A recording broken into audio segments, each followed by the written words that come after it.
Hi, I'm Mike Thompson. I'm the Congressman from California's 4th Congressional District, and that includes part of Sonoma, all of Napa and Lake, part of Solano, and most of Yolo County. There's a lot going on in Washington, D.C. right now, and I'm here with my friend, colleague, and neighbor, John Garamendi, and we're going to talk about some of those things. John? Thank you, Mike. My district abuts yours. I'm to the west in Solano County, Fairfield, down to Vallejo, and then over into Contra Costa County, all along the waterfront. Mike, you and I have known each other for many, many years, and I've never seen you in a suit without your combat pin on. You're a veteran of the Vietnam War, and I know you're very, very concerned about the veterans' issues as Trump has just whittled out that. Could you share with us your concern? Absolutely. And you know the story about the combat infantryman's badge that I wear. When I was a candidate for the state senate, B.T. Collins, our former colleague, twice amputee, he gave that to me and he said, wear that. And I've worn it ever since. I don't wear a member's pin, I wear the combat. Well, you deserve that one. Well, I miss BT, as we all do, and I'm proud of my service in the military. You're right. And I'm proud of every veteran who has served. And one of the things that I think all of us agree on, so when someone puts on the uniform and puts their life on the line for our country, when they come home, they have certain level of services that they earned. Not that they deserved, that they earned. And it's incumbent upon us to make sure those services are there for them. So today when it was announced that VA is going to cut 83,000 employees, it was kind of a double hit, because as Musk and Trump are going through the agencies and firing people left and right, no concern for their mission, no concern for them and their families.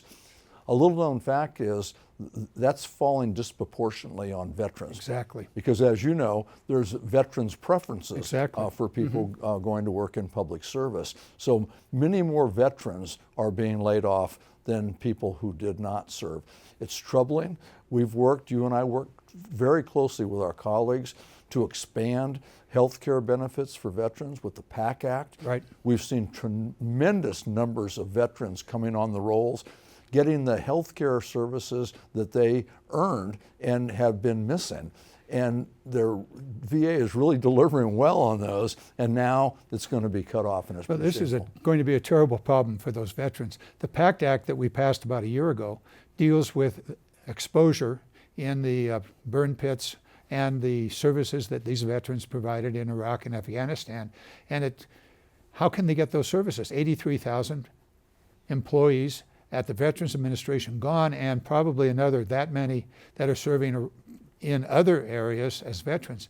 It is just unconscionable that they're doing this with really no regard to the programs, to the services, and to the impact on the individuals. There's so many other things going on here. This is the weirdest I've seen it. Well, dating back to Carter, I've worked with every president, Democrat and Republican. Never, ever have I seen anything like this. Total disregard for the services this always needs to be done. There's always ways to improve. We did that in the past. I did that during the Clinton administration when I was at the Department of Interior.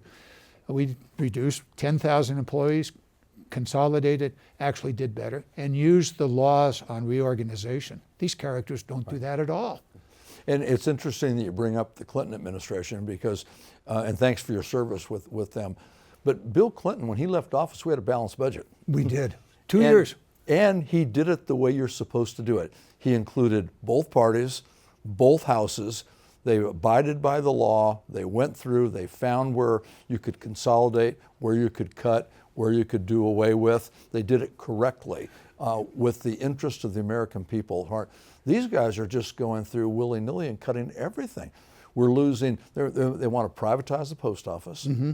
They're cutting federal firefighters. They're cutting national park employees. These Medicaid cuts for especially rural districts. But they're going to devastate healthcare delivery, not only in our districts and our state, but across the country. Well, the Medicaid cuts are just unconscionable because those are the people that need it. These are the folks that are in need of health care, but they're not yet able to get to the Medicare program. And I think in my district, we're looking maybe at nearly 100,000 people will lose their benefits. It's a third in California. Yeah, in my counties, all my counties are in the 31, 34. Right. Save one is at 54%. And it won't just be those who are on Medicaid, and in California it's called Medi-Cal, and it won't just be them, because when any healthcare provider loses a third of their funding, one of two things happens. They either close the facility, and I've had hospitals in my district tell me they will close the doors. I've had clinics tell me they will close the doors, or they cut services. So that affects everyone. If you have insurance from your employer, if you have a pocket full of money and you pay cash for your health care, if there's no health care there, you're out of luck. It's not just the rural areas. No. In Fairfield, a substantial city, Vallejo, same thing. Those clinics will close, and the clinics spread throughout. That's the access for most people. And I think it's important to note, a lot of our colleagues are saying, well, I didn't vote to cut Medicaid. No, they voted to cut $880 billion out of the Medicaid budget. Exactly. You doing that is cutting Medicaid, Exactly. and it's going to just crush health care for everyone. Those are some of the programs. You mentioned fire service. You've got a big district. When you and I represented Lake County together 3 years ago, we had fires every year, and the Forest Service was there, the state was there. So the funding for those programs, the seasonal firefighters, they're not going to get hired. National parks are going to be closing. We have that entire area in your district. Some of it's still in mine, in the southern part of Solano County, northern part of Solano County. Going to be very, very risky this summer. Yeah, and they're cutting the preventive side. Sure. By taking away the money for fire breaks, things of that nature. But they're also talking about cutting and or doing away with FEMA. And FEMA is the agency, and you and I know it well, and it's not just California. Every state has faced natural disasters. Exactly. And it's FEMA that responds. If it's a flood, if it's a tornado, a hurricane, a fire, a mudslide, when you're down and out and your house is devastated, you need help. FEMA's the one that comes. Exactly, and if you're a business, absolutely, that's the Small Business Administration works through FEMA to provide the support. We're seeing this big time in Southern California. The two fires down there, they're going to need help from the federal government, and now they're going to have conditions, which is the only place in America there's been conditions for FEMA to come in and provide help. We can't allow that to happen. No. We've never when our neighbors are in trouble, we've never placed conditions on them. I was talking to Speaker Johnson about this. There's something like $20 billion or more that have gone into New Orleans alone in that area over the last decade and a half. No conditions. No conditions at all. Yeah. But now California. Iowa, Republican state, big wind damage for agriculture. Put a bunch of money in there. No conditions. Well, speaking Texas, of agriculture, Florida. In our state, the research at UC Davis, which you now represented and I did in the previous 10 years, the research programs for agricultural research are going to get devastated. So those programs that are ongoing, they're going to get defunded, they're going to stop. And so bird flu, you want your eggs? Well, we got to solve the bird flu problem, and that's where agricultural research comes in. Not only that, but also to monitor the chickens, wherever they happen to be, and also the dairies, all of that. Those people that are there making sure that it's healthy and safe, gone. Yeah.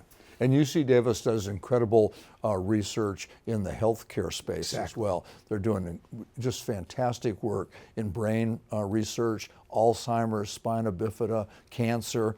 All those programs are in jeopardy right now. And that's a lifeline to so many Americans. It's just shameful. Mike, this can be done correctly. It is. There's always room for improvement. I've done that in the past. I know you've worked on that both in the state, in the legislature, and here. You got to understand the program. You got to know the details. What's the purpose of this? And then you've got to look, how can you make it more efficient? Is there fraud? Of course there's fraud out there.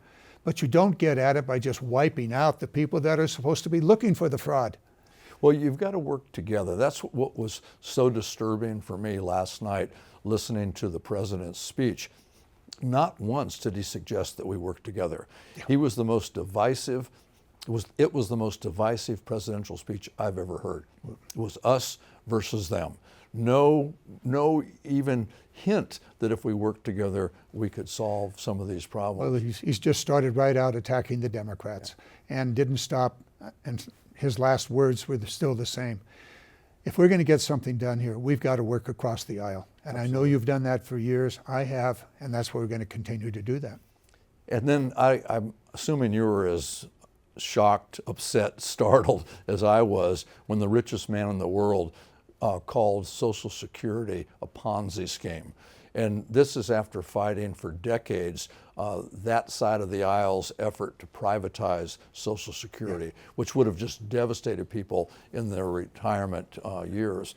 And you know, we all have a story to tell about this. You know, in my current district right now, there's 159,000 people who receive Social Security benefits, and it's about $285 million every month that goes into my district to pay for those Social Security benefits that those people earned. It's an earned benefit. It's not some handout. Through their entire work, absolutely. They paid. And those, every month, that $283 million, that spends across the community. Exactly. Most people on Social Security aren't hiding their money in the Cayman Islands in a secret account. They're spending it, and that's a big part of our economic driver. Well, when Elon Musk did that, you go, you just have no understanding, and you really don't care. On the same thing over in the USAID. The richest man in the world took money away from starving people in the world. They're dying. They're dying because of what he did. And I've said this many times, if he wanted to understand what USAID does in famine relief and around the world, he needs to get on his plane, needs to go there, and he needs to hold a starving child in his arms, and then come back and talk about it. You know, you did that. You were a Peace Corps volunteer. Well, Peace Corps and Patty and I've spent 50 years working on these programs. And it's so upsetting to us that he has such wealth and such disregard, as though there's no sense of humanity or compassion in him, just cut, slash, and burn. The result is going to be devastating all across all of these programs, and it's now in play, and it's actually happening. And it's not an effort to find waste, fraud, and abuse. He's gone into all of these agencies. He didn't bring auditors. If you're investigating, looking for waste, fraud, and abuse, you bring auditors. Exactly. He didn't. He brought programmers. They are downloading all of our most personal and private information, healthcare records, financial records. This is not about waste, fraud, and abuse. Well, and I haven't seen any charges. They're claiming they found all this fraud. Fraud is a crime. And if they're finding fraud, they need to file charges. Well, exactly right. And last night, Trump went through this litany of people that are over 100 years of age. Those were all lies. Every one of them. Yeah. There's maybe 20 or 30 people that are over 100. Yeah, they're receiving benefits. Yeah. The rest of that is the record of people. Yeah. And you want that record there. You want to know that they existed, they had Social Security and so forth. The 300-year-old person, somebody got the wrong numbers and mixed it up. Yeah. They didn't even take the time to find that. Then the president spent, I don't know how much time going year by year. If he didn't know, he should have known. People, you and others and I have been saying, understand, know what's going on before you even begin to mess with this stuff.